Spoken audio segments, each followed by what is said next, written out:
feet. Now, you know you can't buy a 27-foot water hose. You can only buy a 25. But now it's back, so thankfully for that. So I just went ahead.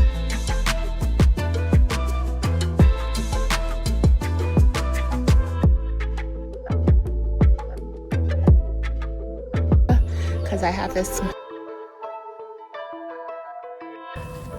It's almost out of juice. Back down. And I hope you guys have a good day. Hello, hello, farm family. I hope you're having a good day today. Welcome to the channel. And for those of you who are new here, my name is Rachel, and along with my family, we run Hawkins Homestead Farm. I wanted to tell you guys that today we're going to do a quick garden tour. We're going to see what's going on with everything that's growing. Brandon was mowing the grass the other day and ran over one of the pieces of drip tape. So that has to be repaired. I right here have a 50-foot long hose that I just purchased from Lowe's because I need to fix some things. I need to reorganize some things. So we're gonna have a quick garden tour today. I'm gonna show you guys the hot mess that's going on since we came back from Alaska, and we're gonna clean up a couple of things and fix some things while we're at it. So if you find value in this video, please don't forget to like it, and if you haven't subscribed to our channel, go ahead and do so now. Now's a good time. All right, let's get started. Alrighty, so I'm sitting in the middle of the yard in the grass. This is the clear zone. No animals come over here. The farm is in back of me. The animals are to the right of me and to the front of me. And so, see this big old hose?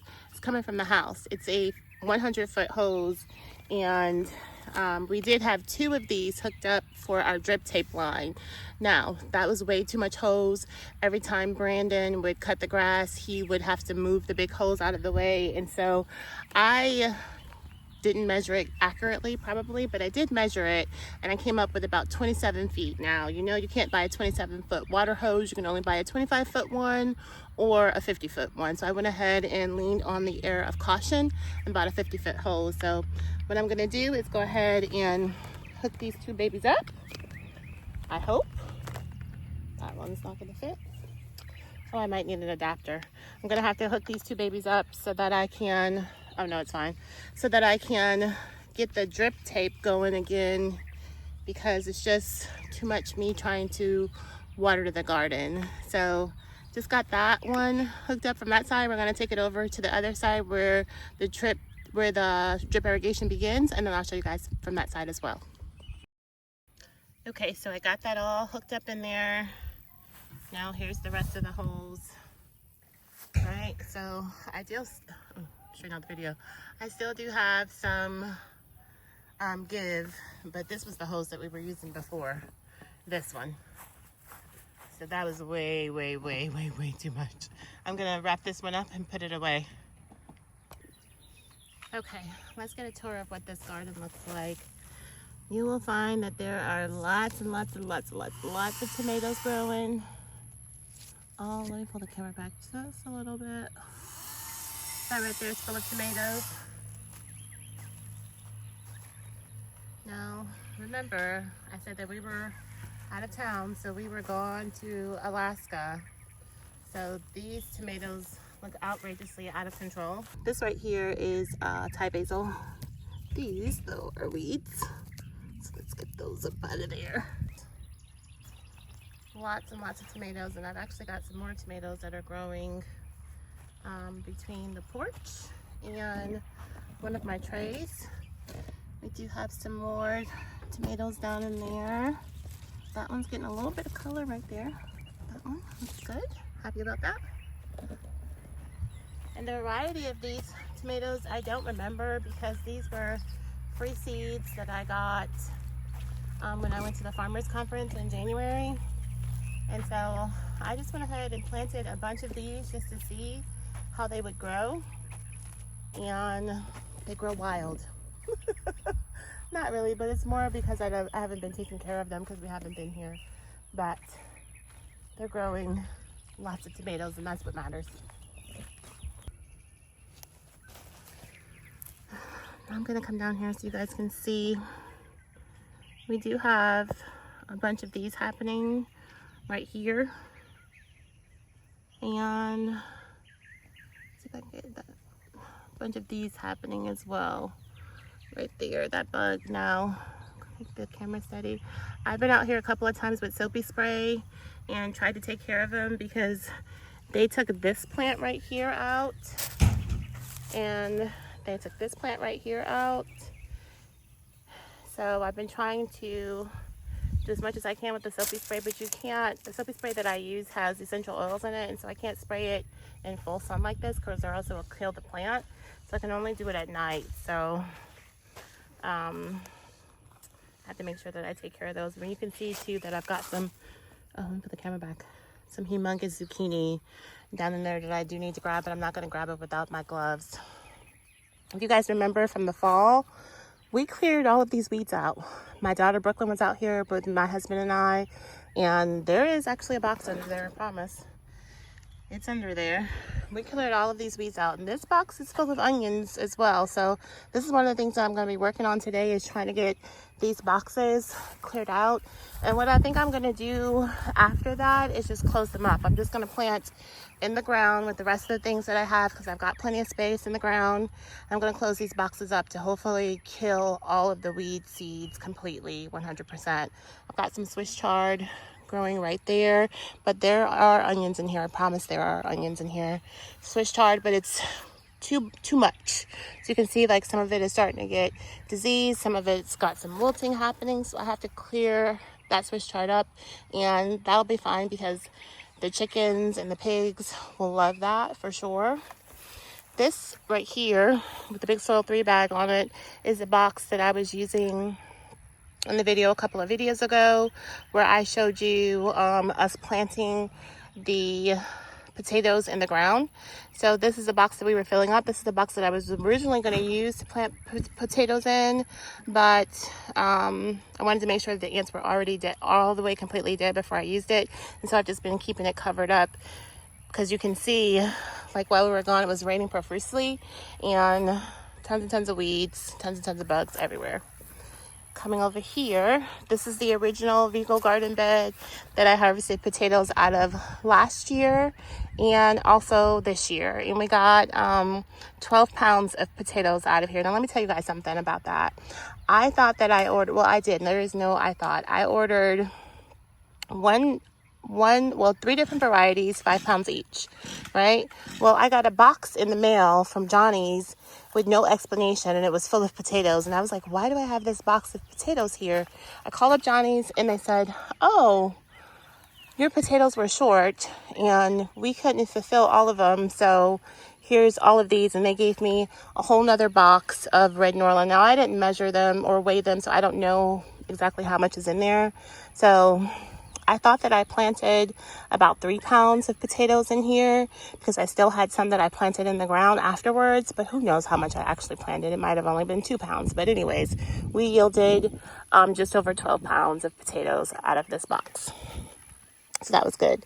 This, unfortunately, is the hot mess of potatoes that is currently in the ground. And I say it's a hot mess because I've been working on this steadily, weeding through here, trying to get all the weeds out. I've got pigweed growing like crazy, and this has been a lot of hard work. And before we left to go to Alaska, none of this was like this. This was all completely clear, but like I said, the rain, everything set in, and it just got crazy around here. So I'll be working on cleaning up all of this, that's a hot mess, all of it.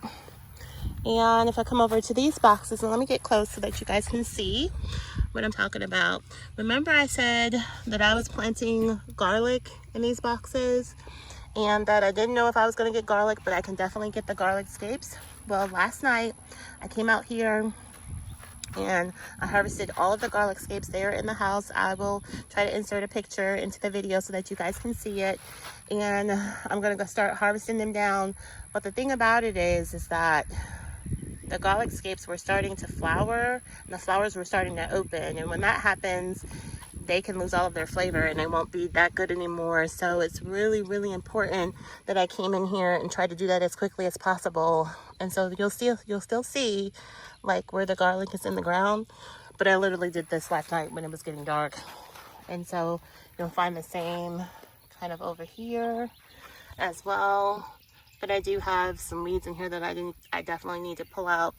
This lettuce, unfortunately, it got too hot too quick for it, and it didn't actually, you know, full out, go ahead and get all leafy and big like it normally does. And so I had to pull. I'm going to end up pulling these are going to get pulled completely, and then I'm going to ask Johnny's for my money back because that shouldn't have happened.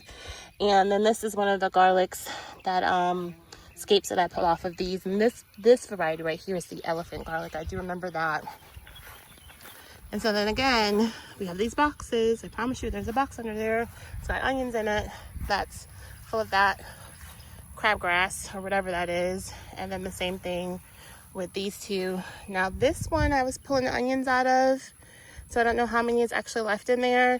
And this one I was pulling the onions out of, so I don't know how many are actually left in there either. But I got my work cut out for me. Like I said, I did start working on it 2 days ago. And so last night, all I did was water because it was raining, and then we came home and it wasn't raining at all, so I had to give the garden some water. But now that I got the drip irrigation back in effect, after I get in here and clean it up, that's what we're gonna do. All right, I had to walk away a little bit because Brandon's out here clearing the trees again some more. It's an ongoing process because the yard is surrounded by trees.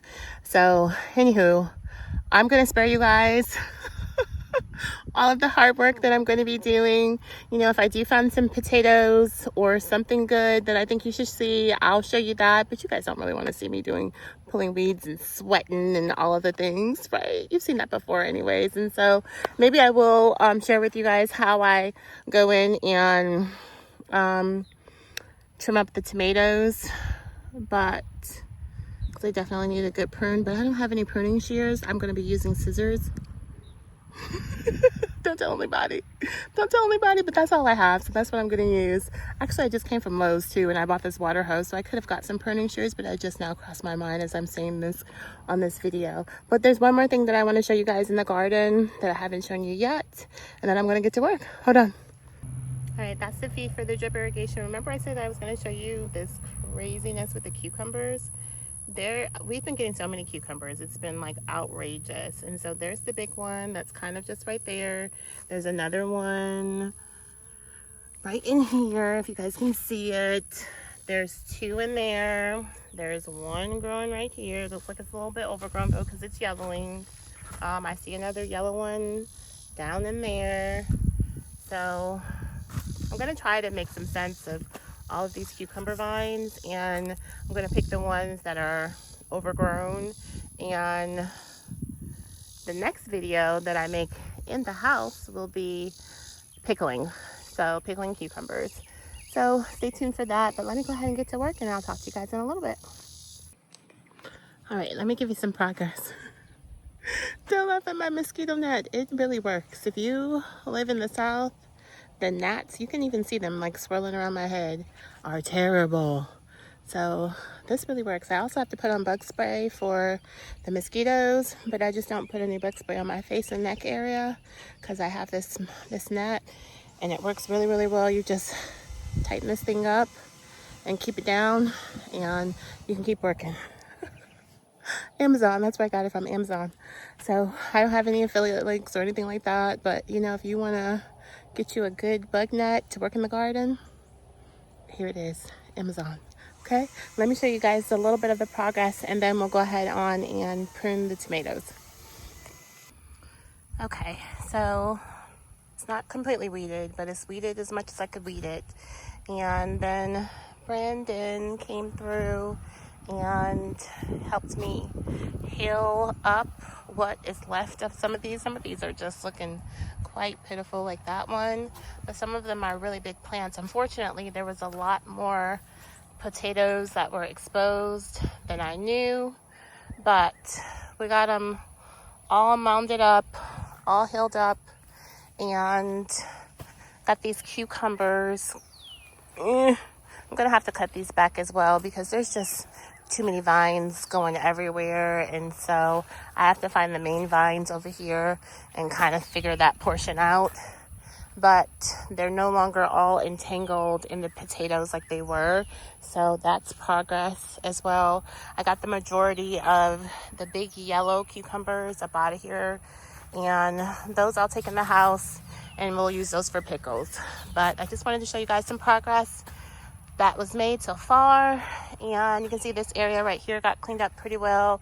And I've started on pruning tomatoes. And so far, I've got this one pruned. I don't prune it like 100% because I like to continue to prune it as the plant continues to grow. But I have to do some research to see if these, I'm pretty sure everything's an indeterminate tomato because it's got tomatoes on it down here, but it's still flowering, like it wants to make more tomatoes. So I don't think this is one that comes on all at the same time. But again, these are new tomatoes for me. I've never grown these before. They were part of some free seeds that I got from the farm conference that I went to earlier in the year. So let's go ahead and set up the camera stand, and then I will teach you guys how I like to prune tomatoes. Okay, so I just noticed that my camera is almost out of juice, so I won't be able to show you guys this whole entire thing as I'm going through it, but you'll get the gist of it, I hope. So let me put you kind of right there. All right, so this is a pretty big culprit of a tomato, and what I usually like to do is, let me move back some of these weeds. I like to find any suckers. Now suckers are like, if you think about one tomato plant, it's trying to put on like twin brothers. And what happens is those suckers will make tomatoes, and then they'll make more suckers, and they'll make more tomatoes, and you'll just have a big bushy mess on your hands, which is what I have here, but I've really got it in some other places as well. And so I also like to take out any ginormous tomato leaves like this. So I'm just gonna go through this pretty quickly and try to do it. But this is an example of a sucker. I'm gonna cut it off so you guys can see it. See that? That can very well be its own tomato plant. Now, I have taken these before and repotted them and grown extra tomato plants, but this year I don't need any extra ones because I still have my regular tomato plants that I am slowly getting into the ground. But I just want to show you guys this process so that you know that this is how you give your tomato a haircut, and if there's any bad leaves in there like this one, you get that as far away from your tomato as possible. No, I won't leave these leaves here. I'm still going to move them away. What I've noticed though with this variety, and once I go in the house and look at records, I will put the variety on the screen, is that it's prone to blossom and rot. I've gotten a couple different tomatoes that were turning, and I turned them over and they had blossom and rot. So I don't like that. I don't deal with tomatoes that have blossom and rot. I haven't had to deal with blossom and rot in so very long. And so to see it happening on some of these tomatoes is very disheartening. But, you know, oh, it just says beefsteak. Maybe that's what it is. Maybe that's the variety, of course, but I don't know who the maker is of it, so I'll have to check it out.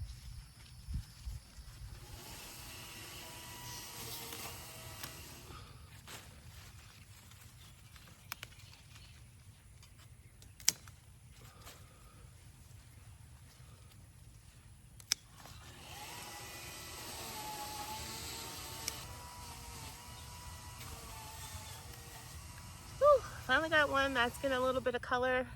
Oh, but it too has a hole in it. I don't understand. This is not blossom and rot on this one. Something looks like it got into it, but you know. So this is what I like to call the quick and dirty version of pruning a tomato. I have lots to do, lots to work on. So we're just gonna continue to go about it. Let me close out the video though, because my phone's getting ready to die. So if you've enjoyed this video, I appreciate you guys so much for watching. Even if you didn't enjoy this video and you stayed here all the way to the end, thank you for doing that. Whew, they're the nuts. I appreciate you. Today we did a garden walkthrough. We hilled up and weeded some potatoes. we tried to detangle these crazy cucumbers, and I showed you my quick and dirty version of how I like to just go at the tomatoes and give them a good haircut, prune a tomato. So there's still lots and lots of work to do. Oh, I think a mosquito's trying to get me. I'm going to put this bug net back down, and I hope you guys have a good day. Thanks for watching. Bye-bye.